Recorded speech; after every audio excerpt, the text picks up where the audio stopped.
से बेसिकली जब हम आज की हेल्थ की बात कर रहे हैं या फिट एंड फाइन की बात कर रहे हैं, तो आज जो मैक्सिमम जो बीमारियां हैं वो हमारी लाइफस्टाइल डिजीज़ हैं, लाइफस्टाइल प्रॉब्लम्स हैं, जीवन शैली संबंधित बीमारियां हैं। चाहे वो हम ब्लड प्रेशर लें, डायबिटीज़ लें या हार्ट की बीमारी, कैंसर, दमे की बीमारी हो, या इवन आपकी घुटने ख़राब हैं, नी जॉइंट प्रॉब्लम है, बैक प्रॉब्लम है, और या पेट की प्रॉब्लम्स हैं। मतलब मैं कहूँगा लगभग अबाउट 90% जो डिजीज़ हैं आज वो लाइफस्टाइल से रिलेटेड है। और लाइफ जितनी भी डिजीज़ हैं आज हम उसका परमानेंट इलाज मेडिकल साइंस के पास नहीं है। आप बिल्कुल उससे छुटकारा पा सकें। जैसे ब्लड प्रेशर है, हो गया तो हो गया, मतलब फॉर लाइफ लॉन्ग आपको दवाई खानी है। डायबिटीज़ होगी, डायबिटीज़ आपको सारी उम्र दवाई खानी है। कैंसर हो गया तो कैंसर की सारी उम्र आपको केयर करनी पड़ेगी। हार्ट डिजीज़ होगी तो हार्ट डिजीज़ का बाईपास कराने के बाद एंजियोप्लास्टी कराने के फिर दोबारा केयर करते ही रहना पड़ेगा। मतलब you are never out of the problem. ठीक है, जो उसकी जड़ जो है वो जीवन शैली है, हमारा गलत जीवन शैली है। बिल्कुल। आज हमारा जो लाइफस्टाइल है वो प्रेशर बेस्ड लाइफस्टाइल हो गया है। प्रेशर का अर्थ है कि हम लोग प्रेशर में जी रहे हैं।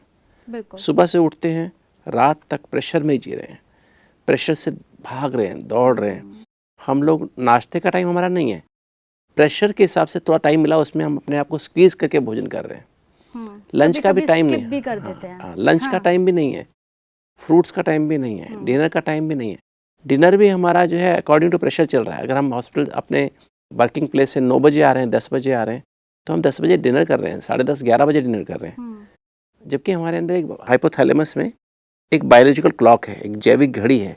अच्छा। उस घड़ी के अनुसार हमें सोना चाहिए, उस घड़ी के अनुसार हमें उठना चाहिए। उसमें सोने का समय है, उसमें उठने का समय है, उसमें मेडिटेशन करने का समय है, उसमें प्लानिंग करने का समय है, उसमें एक्सरसाइज करने का समय है, उसमें नाश्ता करने का समय है, लंच करने का समय, डिनर करने का समय है।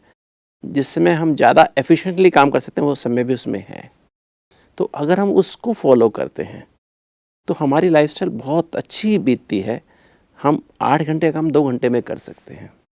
वही काम अगर हम रॉन्ग लाइफस्टाइल, अर्थात जब हम प्रेशर में आके करते हैं, मान लीजिए आप कोई काम करना है, आप instead of getting up early in the morning you get up late उठ के फिर वो काम करने की कोशिश कर रहे हैं, या लेट नाइट काम कर रहे हैं, तो आप 4 घंटा काम करेंगे तो भी उसका जो इफ़ेक्ट जो आपकी लाइफ में आएगा ना वो इतना इफेक्टिव नहीं होगा, आउटपुट इफेक्टिव नहीं होगी। और जबकि आप अर्ली मॉर्निंग पढ़ के उठ के अगर आधा घंटा वो काम करते हैं तो 4 घंटे वाला काम आधे घंटे में कर सकते हैं। लेकिन जिस तरह की आज का लाइफस्टाइल है, लोगों के पास टाइम नहीं है, बहुत जल्दबाजी में हर चीज़ करते हैं। कभी कभी जैसे कहते हैं कि मॉर्निंग उठना होता है तो लेट नाइट आते हैं तो मॉर्निंग जल्दी उठना नहीं हो पाता है। फिर जब उठते हैं तो कुछ लोग होते हैं जो ब्रेकफास्ट को स्किप करके डायरेक्ट लंच करते हैं। तो इस तरह की लाइफस्टाइल को वो कैसे मैनेज करें? नॉट एक्चुअली क्या है, जो कुछ नियम होते हैं, जीवन के कुछ नियम है। सपोज आप एक गाड़ी ड्राइव कर रहे हैं, आप एक कार ड्राइव कर रहे हैं, तो कार ड्राइव करने कुछ नियम है ना। बिल्कुल। आपको पहले अपनी एक की को लगाना पड़ेगा, की से इंजन को ऑन करना पड़ेगा, फिर आप क्लच को प्रेस करेंगे, फिर उसके बाद आप मतलब जो व्हाटएवर आपको करना है, स्टीयरिंग यूज़ करेंगे, व्हाटएवर, उसके बाद एक्सेलरेट करेंगे या ब्रेक जहाँ जहाँ जो चीज़ की वो लगाएंगे। आप उल्टा तो नहीं कर सकते हैं, पहले क्लच लगा दें फिर वो लगा दें, या एक्सेलरेटर के बजाय ब्रेक दबा दें, है ना। या आप बिना चाबी के कार चला लें, या चाबी लगा के चाबी निकाल लें, ऐसा तो नहीं हो सकता। तो you have to follow, because एक इंजन है उसके अंदर, उसके इंजन के रूल्स हैं। अगर वो डीजल का इंजन है तो डीजल डालना पड़ेगा, पेट्रोल नहीं डाल सकते हैं। अगर पेट्रोल का है तो पेट्रोल डालना, डीजल नहीं डाल सकते हैं। और डीजल का है तो हम उसमें केरोसिन नहीं डाल सकते हैं। पर ये जो हमारी गाड़ी भी तो इंजन है ना, ये तो वंडरफुल इंजन है जिसके अंदर सब कुछ इतना वंडरफुली ऑटोमेटेड है, जिसमें हम लोग इसके साथ इतना न्याय करते हैं सुबह से शाम तक, इसमें जो चाहे डालते हैं। इसमें भी तो कुछ डालने की आवश्यकता है ना। हम हवा ले रहे हैं, है ना, और अंदर क्या देख रहे हैं, पढ़ रहे हैं, सुन रहे हैं, खा रहे हैं, ये सब इसका भोजन है ना। मतलब कि जो हम लोगों की बॉडी को जो जाना चाहिए वो ना जाकर के बाकी की चीजों को बाकी सपोज हम रोज अपनी गाड़ी में डालना था डीजल, उसके लिए हम रोज घासलेट डाल रहे हैं, केरोसिन डाल रहे हैं। आजकल जो है ये बीमारियों को हम लोग फेस कर रहे थे, केरोसिन डाल रहे हैं। उसकी सर्विस करानी थी हमको, मेरे 5,000 किलोमीटर चलने पर, या 10,000 किलोमीटर, हम उसकी सर्विस कराते ही नहीं है, या तो कराते इतनी ज़्यादा करते हैं कि वो वैसे इंजन ख़राब हो जाता है, या नहीं करते तो करते ही नहीं है ना। अच्छा, उसको रेस्ट देना पड़ता है, रेस्ट देने का टाइम होता है, वो रेस्ट हम देते ही नहीं है। तो कहीं ना कहीं हम लोग जो आज जो जीवन शैली की प्रॉब्लम्स हैं, इसलिए, हालांकि ये ऐसा नहीं कह सकते कि जो जितना आज की बीमारियां हैं वो इनक्योरेबल है, इनक्योरेबल नहीं है। अच्छा, जब ब्लड प्रेशर है, डायबिटीज़ है, हार्ट की बीमारी है, या कोई भी बीमारी for that matter, they are not incurable. Incurable का राइट जो मीनिंग है ना, उसमें इसमें हिडन है इसका मीनिंग। इट इज़, जिसने ये वर्ड कॉइन किया उसका मतलब था actually, it does not, incurable does not mean it is not curable, it means in plus curable. That means it is curable if you go in. आप अंदर जाके देखें, उसके रूट कॉज को देखें और रूट कॉज को एड्रेस करेंगे तो आप उस बीमारी को क्योर कर सकते हैं। क्योंकि हमने जब से 25 साल से इसमें काम करना शुरू किया है, 3 dimensional health care for healthy heart, happy mind, healthy body, एक प्रोग्राम हमने शुरू किया जब मैं दिल्ली से आने के बाद यहाँ शुरू किया गया। अच्छा। DRDO कोलैबोरेशन में शुरू किया था, और तब से हमने देखा हज़ारों जिनको डायबिटीज़ थी, बहुत ज़्यादा, हज़ारों ऐसे पेशेंट्स, डायबिटिक पेशेंट्स, हज़ारों हाइपरटेंसिव पेशेंट्स, जिनको बहुत सालों से GERD थी, जिनको बहुत सालों से बचपन से अस्थमा था, प्रोस्टेटिक कैंसर था, हार्ट की आर्टरीज ब्लॉक थी, कैल्सीफाइड ब्लॉकेजेस थे। अच्छा। जिनका मतलब, और बाईपास के बाद फेल हो गया, बाईपास होने के बाद फिर दोबारा बंद हो गई थी आर्टरीज, एंजियोप्लास्टी होने के बाद एंजियोप्लास्टीज बंद हो गई थी, स्टेंट बंद हो गए थे, और 8-8 बार स्टेंट लग चुके थे, बाईपास हो चुके थे, और उनकी कोई होप नहीं थी। इजेक्शन फ्रैक्शन बहुत कम हो गया था, हार्ट की पंपिंग पावर बहुत कम हो गई थी। अच्छा। मतलब they were almost so called incurable, है ना। डॉक्टर्स ने कहा था ये कुछ होप नहीं है, अभी 1 साल 1.5 साल रहेंगे। आज उनको 20-20 साल हो गए, ठीक है, normal, there leading good quality life, they could open there blockages, hypertension ठीक हो गया, डायबिटीज़ ठीक हो गई, now they don't require medicine. जिनका HbA1c 13-14 होता था, आज उनका 6 से नीचे है। अच्छा। आज ब्लड प्रेशर की 4-5-6 गोली खाते थे, आज उनको आधी गोली खा के या नई गोली खा के भी काम चल रहा है। मतलब अगर हम जीवन जीने का ढंग ठीक कर देंगे तो आपकी सब बीमारियों से धीरे धीरे आप, मेडिकेशन एंड मेडिटेशन दोनों कंबाइन करने की आवश्यकता है। We have to use meditation as a medicine, then slowly you are able to get rid of medication and you can enjoy good quality life, so called the healthy, fit and fine life, you can say, healthy and happy life. हाँ जी doctor साहब, अभी जैसे हम लोग अभी एक lifestyle के बारे में ही बात कर रहे हैं, तो ऐसे ही एक क्वेश्चन आए हैं अखिलेश राज जी का, ये पुणे से हैं, इनकी एज 37 है और ये IT कंपनी में मैनेजर हैं। इनकी प्रॉब्लम है कि ये देर रात में आकर इनको खाना होता है या फिर बाहर इनको कैंटीन में ही पॉसिबल हो पाता है खाना। तो इनकी प्रॉब्लम है कि इनको खाना डाइजेस्ट ठीक से नहीं हो रहा है। इनका कहना है कि अगर बाहर इनको खाना ही पड़ता है तो ये किस तरह की डाइट को लें और क्या क्या प्रिकॉशंस इनको लेने चाहिए।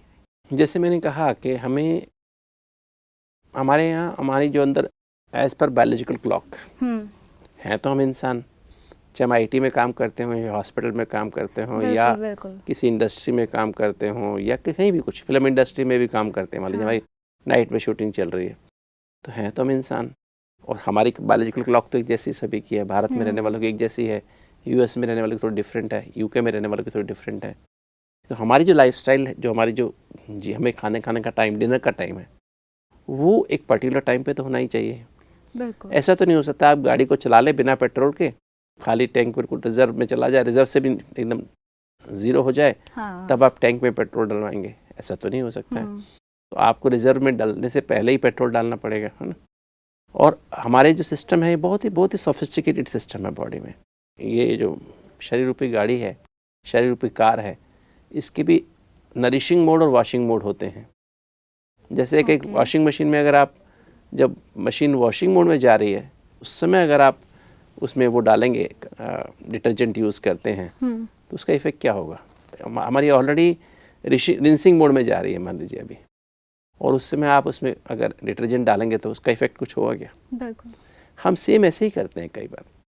तो हमको ये समझना होगा, जैसे वो मिस्टर अखिलेश जो बात कर रहे हैं, उनका अगर इवनिंग शिफ्ट है, फाइन, बट हमारा खाने का समय है, हमें सोने का समय है, हमारी उस घड़ी के अनुसार 10 बजे सोने का समय है, तो हमें सोने से 3 घंटा पहले हमको हमारा डिनर हो जाना चाहिए। 2.5 से 3 घंटा पहले हो जाना चाहिए। तो आप डिनर ले लें, भले आपको बाहर खाना पड़ रहा है, पर उसमें भी चॉइस कर लें, चूज़ कर लें what is good for me, what is good not good for me. अगर लगभग डिनर में 15 से 20 मिनट लगते हैं, take 15 to 20 minutes out from your working time, maybe 6:30 के आसपास या 6:45 के आसपास, अबाउट टेक दैट टाइम। उसमें best thing is have soup, क्योंकि शाम के समय में सोना होता है, तो हमारी जो डाइट होती है उसमें कार्बोहाइड्रेट ज़्यादा मात्रा में होने चाहिए, प्रोटीन जितना हो सके कम मात्रा में होना चाहिए, फैट्स भी कम मात्रा में होना चाहिए। अगर फैट और प्रोटीन ज़्यादा होगा हमारी बॉडी में ज़्यादा मात्रा में नेगेटिव कैटाबॉलिक प्रोडक्ट्स जैसे यूरिक एसिड ज़्यादा बनेगा, और अगर हम ज़्यादा फैट खाएंगे तो बॉडी पे डिपॉजिट ज़्यादा होगा, हम ज़्यादा स्टोरेज फैट ज़्यादा बढ़ जाएगा। तो हमें सिर्फ रात को नींद आने के लिए अच्छे से कार्बोहाइड्रेट, तो अगर हम कार्बोहाइड्रेट डाइट हम प्रॉपर लेते हैं, इसमें पहले सूप ले लें, वेजिटेबल सूप ले लें। अच्छा। वेजिटेबल सूप लेने के बाद जो भी एक सब्जी, सिंपल सब्जी हो, घिया, तोरी, टिंडा या जो भी मतलब सिंपल जो सब्जी, भिंडी या जो भी बनती हैं वो हो, और 2 चपाती हो सिंपल, है ना। अगर मिक्स्ड फ्लावर हो, गेहूँ चना हो, या जैसे और भी 2-3 चीज़ें, 2 फ्लावर हो सकता है, वो 2-3 चपाती आप खा सकते हैं शाम को, और चबा चबा के खाएं, साइलेंस में खाएं, प्यार से खाएं, है ना। ऐसा नहीं कि, क्योंकि ये इम्पोर्टेंट नहीं क्या खाना है, क्योंकि आज जो हम बात करते हैं यूजुअली डाइटिशियन जो बात करती हैं, या किसी को फिजिशियंस डॉक्टर्स भी बात करते हैं, वो सिर्फ कहते हैं क्या खाना है। हाँ, हर जगह दैट इज नॉट एवरीथिंग। क्या खाना है, कब खाना है और कैसे खाना है, तीनों चीजें इंपॉर्टेंट है। पहली तो बात है हमें कब खाना है, बिल्कुल। हमें डिनर किस समय करना है। डिनर हमारा, जैसे मैंने बताया, the best time is between 6:30 to 7:30 के बीच में खा लीजिए, मतलब at least 2.5 hours to 3 hours before you go to bed. हमें 10 बजे सोना है, ये टाइम भी फिक्स है हमारी घड़ी के अनुसार, तो उसमें हमें सोना है। तो अगर आप डिनर टाइम पर खा लेते हैं, और उसमें कब खाना है, एक तो टाइम कब हो गया, क्या खाना है, हमें ज़्यादा हाई CHO डाइट खानी, हाई कार्बोहाइड्रेट खानी उस समय, और उसमें भी रिफाइंड शुगर नहीं, कॉम्प्लेक्स शुगर्स खाने। मतलब कॉम्प्लेक्स कार्बोहाइड्रेट, जैसे हमने सूप पहले पिया, वेजिटेबल सूप पी लिया, उसके बाद उसमें लेमन हम अच्छी मात्रा में यूज़ कर सकते हैं। सब्जी कोई भी हम ऐसी सब्जी जो लाइट सब्जी हो, क्योंकि रात में तो बहुत गैसेस बनेंगे, आपको नींद अच्छी नहीं आएगी, तो वो आप सब्जी ले लीजिए, 2 या 3 चपाती ले लीजिए। अगर मिक्स्ड फ्लावर हो तो बहुत अच्छी बात है, ले लीजिए। और रात को 9 बजे के आसपास सोते समय एक कप दूध पी लीजिए। अगर उनका टाइम, जैसे मान लीजिए उनकी शिफ्ट 2 से 9 बजे की है, तो अगर डिनर वो 7 बजे खा लेते हैं, उसके बाद आराम से जा कर के घर जाने के बाद 1 कप दूध पिए 9 साढ़े 9 बजे, and then he can brush his teeth, और आराम से फिर उसके बाद अपने दिन को ऑडिट करके then you can go to bed, you will get very good quality sleep, जो क्वालिटी स्लीप आएगी, और वो he will be fresh in the morning. Okay, तो उम्मीद करती हूँ अखिलेश जी कि आपको आपके सवाल का जवाब मिल गया होगा। हालांकि लगता है इनको बहुत मुश्किल लग रहा होगा ऐसा करना, पर this is everything can be done.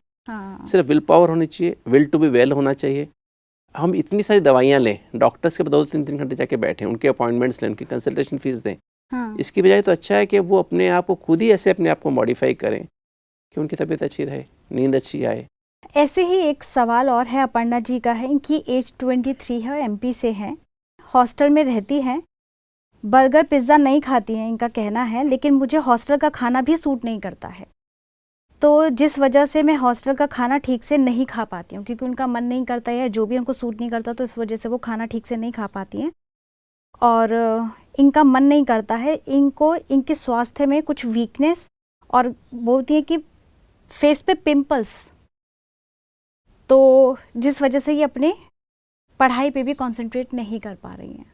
Aparna ji, जैसे आपने कहा कि आपको हॉस्टल का खाना सूट नहीं कर रहा है, और आपकी एज सिर्फ 23 ईयर्स है, और आपको हॉस्टल खाना भी सूट नहीं कर रहा है, तो आप क्या ऑप्शन आपके पास है?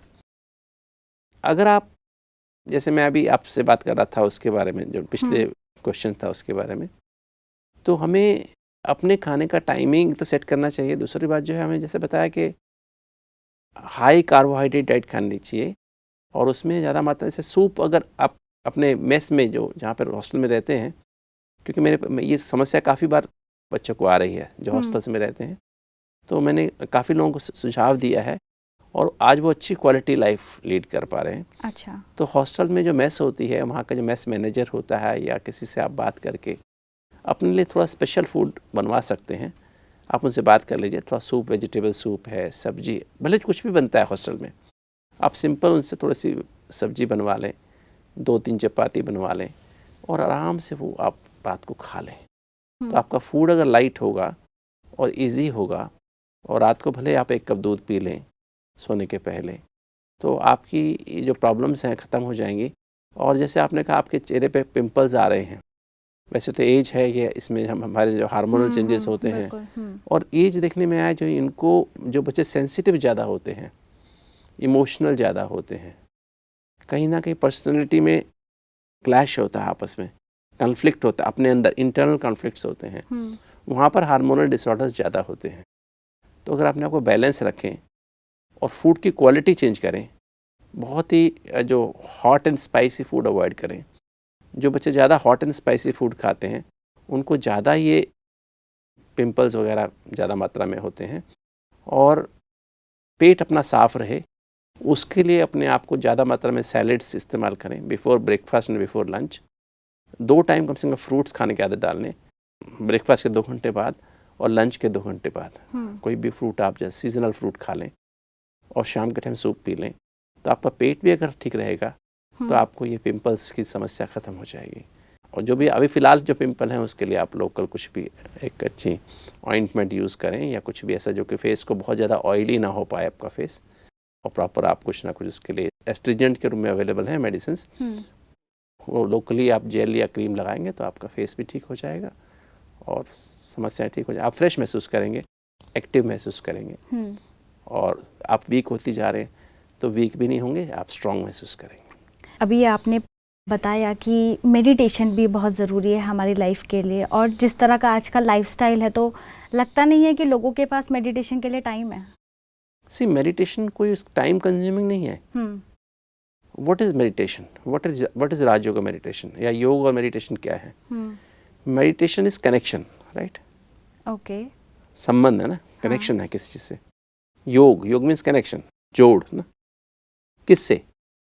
कनेक्शन विद द ट्रूथ, सत्य से जुड़ने को कनेक्ट योग कहते हैं, मेडिटेशन कहते हैं। तो इसका मेडिटेशन का हमारे बॉडी से क्या कनेक्शन है?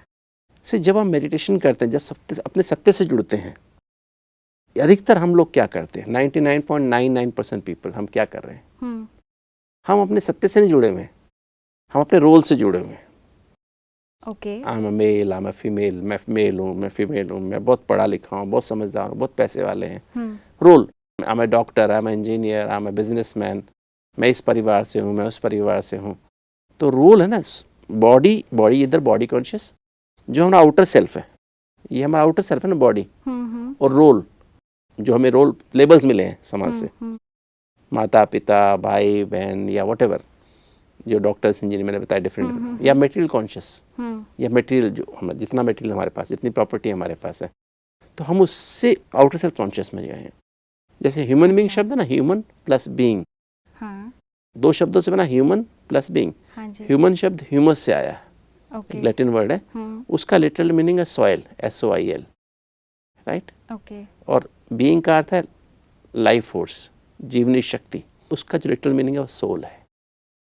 तो सॉइल एंड सोल 2 एंटिटीज हैं हमारे अंदर, उसमें से हम क्या कॉन्शियस बनते हैं। अगर हम आउटर सेल्फ कॉन्शियस अर्थात सॉइल कॉन्शियस बनते हैं तो हमारे अंदर आईनेस और माइनस आती है।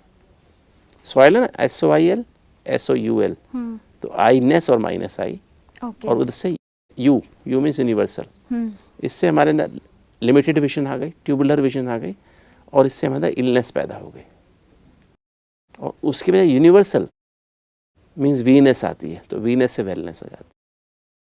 तो being conscious, I am a being, I am eternal being. Body conscious होने में, रोल कॉन्शियस होने में क्या हो रहा है, हमारे अंदर अनस्टेबिलिटी आ रही है, हमारे अंदर इनसिक्योरिटी आ रही है, उससे हमारे अंदर स्ट्रेस पैदा हो रही है, उससे हमारा हार्मोनल ऑर्केस्ट्रा बिगड़ रहा है। हमारे अंदर हार्मोनल एक ऑर्केस्ट्रा है, हार्मोनल ग्लैंड्स हैं, हाइपोथैलेमस है यहाँ पे दोनों ब्रेन का कंट्रोल रूम, उसके नीचे पिट्यूटरी ग्लैंड है, उसके नीचे वो मास्टर ग्लैंड है, फिर हमारी पीनियल ग्लैंड है जो कि नींद का हार्मोन निकालती है, गले में थायराइड ग्लैंड है जो हमारी एनर्जी का हार्मोन निकालती है, उसके पीछे पैराथायराइड ग्लैंड्स हैं 4 जो हमारी बोन्स को स्ट्रेंथ देती है, बोन कितनी हमारी स्ट्रांग होंगी। फिर हमारा पेनक्रियास है, उसमें से इंसुलिन निकलती है, ग्लूकोज को कैसे बॉडी यूज़ कर पाएगी नहीं कर पाएगी। फिर एड्रिनल ग्लैंड्स हैं दोनों किडनी के ऊपर। ये जो ग्लैंड्स हैं ये हमारे पूरे के पूरे स्ट्रेस, मतलब how we respond to challenges in life. तो मतलब कहने का मतलब ये है कि जैसे हम लोग ध्यान रखते हैं कि हमें क्या खाना चाहिए क्या नहीं खाना चाहिए, तो हमें इसका भी ध्यान रखना पड़ेगा कि हम लोग कैसे अपनी, जो आपने एक बात की बीइंग की कि उसको कैसे हम लोग स्टेबल कर सकें। नहीं, बीइंग अगर हम अनस्टेबल रहते हैं, इनसिक्योरिटी रहती है, उससे फिर क्या आएगा? फियर आएगी, एंजाइटी आएगी, अंदर से हमारे अंदर टाइम प्रेशर, वर्क प्रेशर आएगा, हेट्रेड आएगी, है ना, हमारे अंदर लेजीनेस आएगी, केयरलेसनेस आएगी, सिनिसिज्म आएगा, हॉस्टिलिटी आएगी, ये सब चीज़ें हमारे अंदर पैदा होगी, अटैचमेंट पैदा होगा। तो ये सब चीज़ें क्या करेंगी हमारे अंदर? हमारा स्ट्रेस हार्मोन ज़्यादा निकालेंगे एड्रिनल ग्लैंड से। तो स्ट्रेस हार्मोन ज़्यादा निकलेंगे तो क्या होगा? हमारा हार्मोनल ऑर्केस्ट्रा पूरा बिगड़ गया ना, हमारी सोच ही बिगड़ जाएगी। एड्रिनल ज़्यादा निकल जाए, एड्रिनल हार्मोन कॉर्टिसोल ज़्यादा निकल गया तो हमें डिप्रेशन में चले जाएंगे। हाँ, जो मूड ऑफ हो जाएगा, मूड ऑफ हो जाएगा। आज बच्चों में सुसाइडल टेंडेंसी कितनी बढ़ती जा रही है, डिप्रेशन में जा रहे हैं, एंजाइटी कितनी बढ़ती जा रही है। This is because of this, they are body conscious, role conscious हो रहे हैं, अनस्टेबल हैं। आज के बच्चे अनस्टेबल हैं, इनसिक्योर हैं। और meditation is nothing but being conscious. Instead of soil consciousness you become soul conscious, that is meditation. ये चेंज ऑफ, मतलब बीइंग जो है, ये जो हमारा बॉडी है, हमारा रोल है, अनस्टेबल है, ये हमारा आउटर सेल्फ है, इससे हम बीमार हो रहे हैं। इसकी बजाय आप बीइंग कॉन्शियस हो जाएं तो ये मेडिटेशन है, इसको राजयोगा मेडिटेशन, और कुछ नहीं है। मतलब बीइंग ट्रूथ है, being so connection with the truth. I recognise my self as a being and I the being is making this body function. आज के जो यूथ के लिए ये बहुत ज़रूरी हो चुका है कि हम लोग पहले बाहरी दौर से, आज हम जिस तरह के दौर में आज हम जी रहे हैं, तो हम बाहर की चीज़ों से जुड़ चुके हैं, तो कहीं ना कहीं हम खुद को भूल गए हैं। जो कि आपने बताया जिस तरह से कि मेडिटेशन जब हम कनेक्शन जोड़ते हैं तो हम लोग अपनी कॉन्शियस से, सोल कॉन्शियस से उससे ऑटोमेटिक आपके अंदर पीस आएगी ना। हाँ, then you will start living in the present. आज लोग पास्ट में जी रहे हैं, भविष्य में जी रहे हैं। पास्ट की साइकोलॉजिकल इमोशनल हर्ट्स में खोए हुए हैं या भविष्य की इनसिक्योरिटीज में खोए हुए हैं। जबकि अगर हम बीइंग कॉन्शियस मेडिटेशन करेंगे तो क्या होगा? हमारे अंदर पीस आएगी। We will start accepting, we will be in the present, right? We will be able to heal our past and future. और हम we start accepting people as they are. That is called as love. Happiness, contentment आएगी। तो उससे happiness, peace, love and happiness आ जाएगी। और that means fit and fine. सभी के लिए बहुत ज़्यादा That means fit and fine. Ji. Peace means fit. Dis-ease, loss of ease. ease वापस आ गई, शांति वापस आ गई। Happiness आ गई, that means fine हो गए।